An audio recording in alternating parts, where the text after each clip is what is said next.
one. What's up, everybody? Giancarlo from Three Swords Productions here. Another deck profile.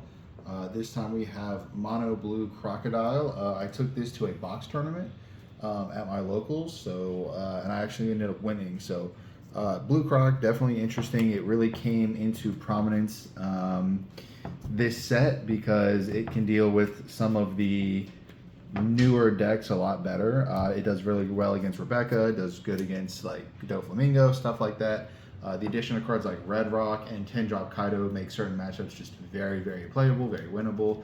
And then, of course, you have just general blue defense. So I was really surprised to see that this deck really popped off in Knoxville. If you check one of our last videos, I interviewed Daniel, who got top 32 in Knoxville, and we talked a good bit about the deck. And with his advice, I was actually able to go 4-0 at my box tournament, and I got a box of OP04. So I did make some changes from some of the lists I saw in Knoxville, so we can go ahead and get into it.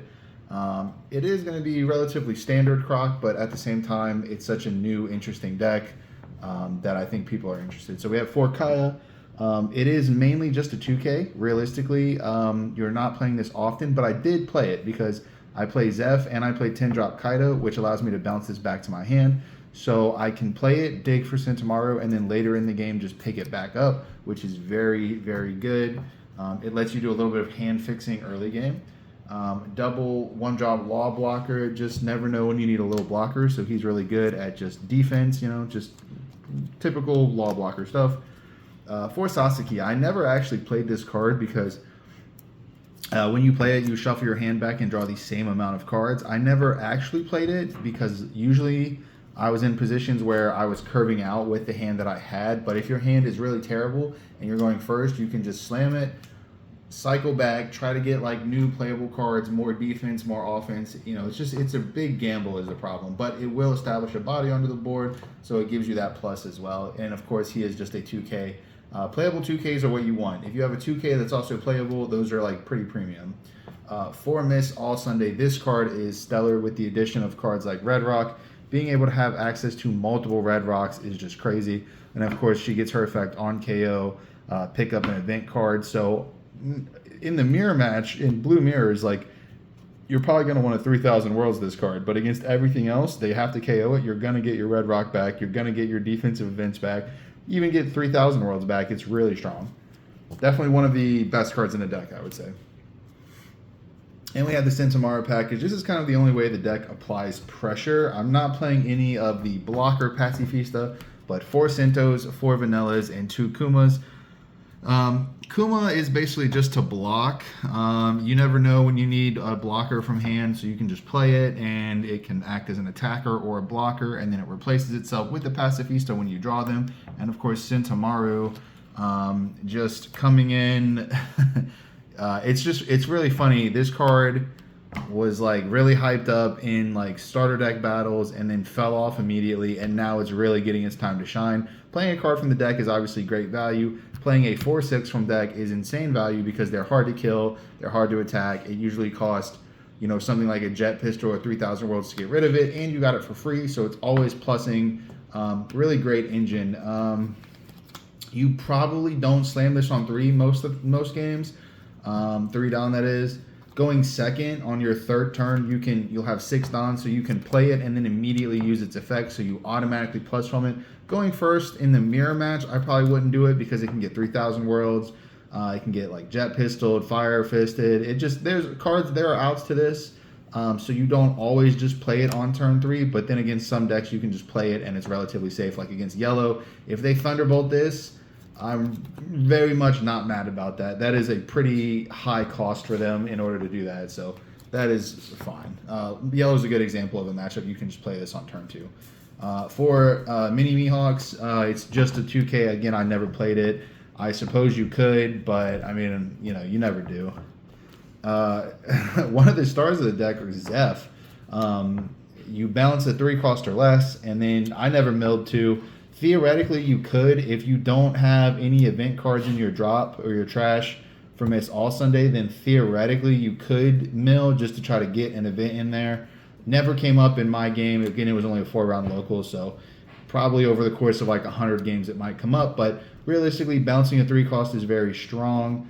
I can't tell you how many Parasparrows I bounced. That's really the main target. You don't really want to bounce a 1-drop because then they get, usually 1-drops are like cyclers. The big thing, the reason Zeph is good in the late game is if your opponent plays a double blocker, you play Zeph, bounce their blocker. Now you have 5 Don rested. You use Croc's ability, bounce their second blocker, and then you get to go in with your Mihawk or your Kaido. Really strong on curve because we want to go first in this build and we want to go 5, 7, 9. So we play Zeph on 5, bounce whatever. We follow that up with a Soge King, bounce a 6 cost or less. Again, see, we're trying to stun our opponent, and then of course we have our Mihawk.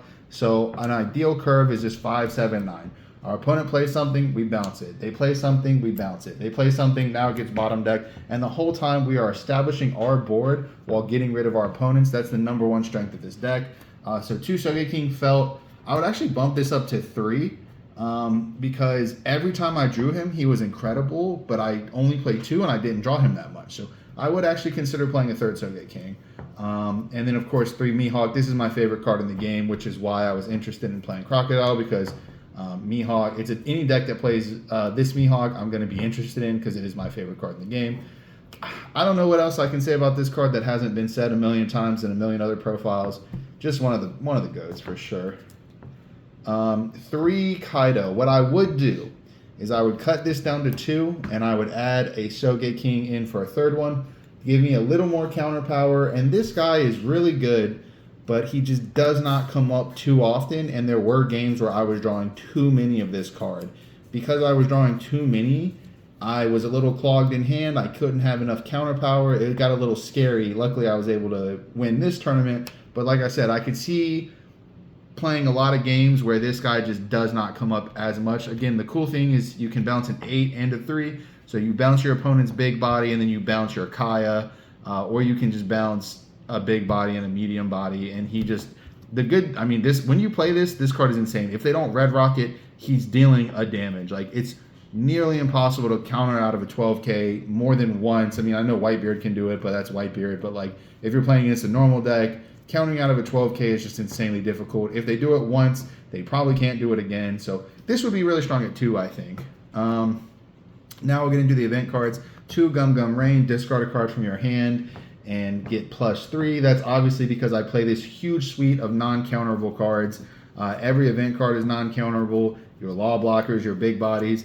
Not only is this a way to turn a non-counterable card into a counter card, you can recycle it with Miss All Sunday. Basically, Miss All Sunday adding 3K worth of counter to your hand for 0 Dawn. It can be very strong defensively. It can get you where you need to go. Of course, it has a shield trigger as well. The cool thing is, like, all these events have a very similar shield trigger, and that's very important because we're gonna be taking damage in this deck. This is a deck where you want to take the first couple hits, I think, because you really want to find your pieces and you want to curve out, and then you stop taking damage in the later game. So having these shield triggers can just be really nice against something like Law, Zoro, even Whitebeard. You can just shield trigger one of their guys away, and it's going to feel pretty nice.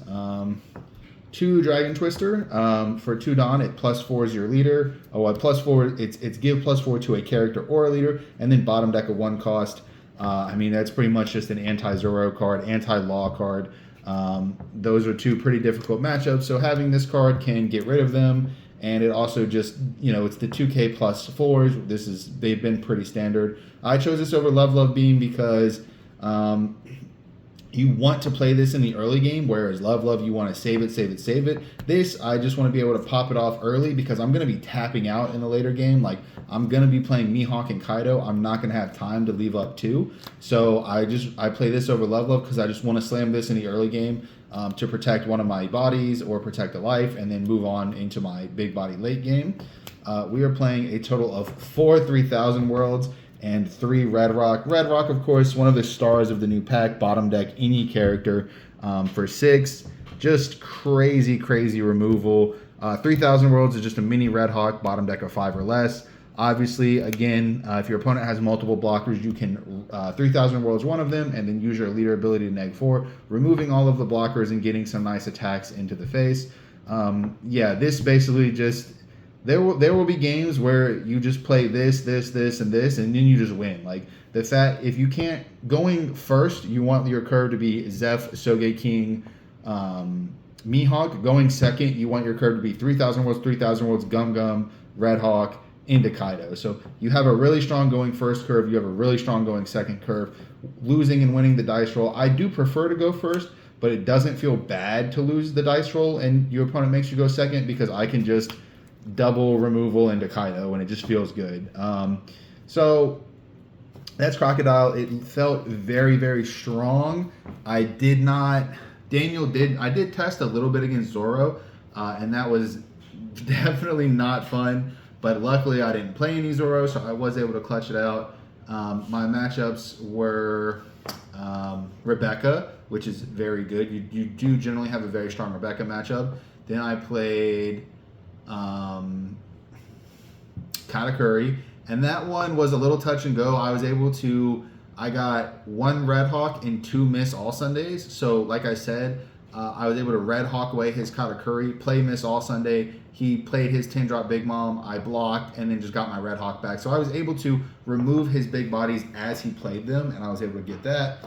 Then I played against a Law. That one I thought was going to be like an auto loss, but I was able to clutch it out at the end.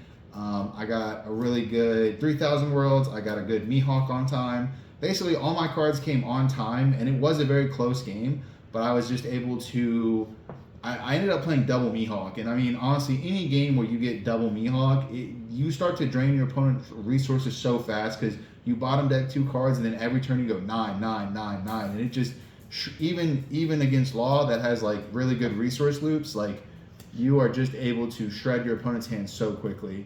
And the last one was Whitebeard, and that one was good. I did go first. I got just a standard curve. I ended up, playing a Zeph to bounce nothing because he played a 4 cost.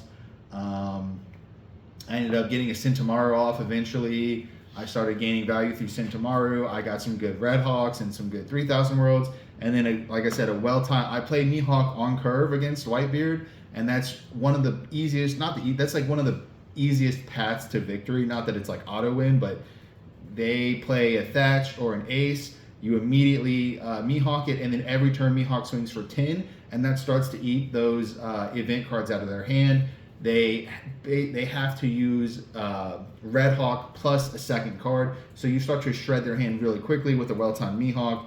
And then, like I said, because they can't really play blockers, I 3,000 World his Fascia blocker and then just went in with Mihawk, and he just didn't have the resources to get out of it. So that was Crocodile, man. It was really fun. I'm glad a lot of the great players in Knoxville kind of showed me the way, because I would not have considered the deck before Knoxville. After seeing those 3 people top, it really inspired me to play the deck. So shout out to them, specifically Daniel Turgeon. You can check out my video with him where we go more in depth into the deck. Other than that, thank you for watching. That's it.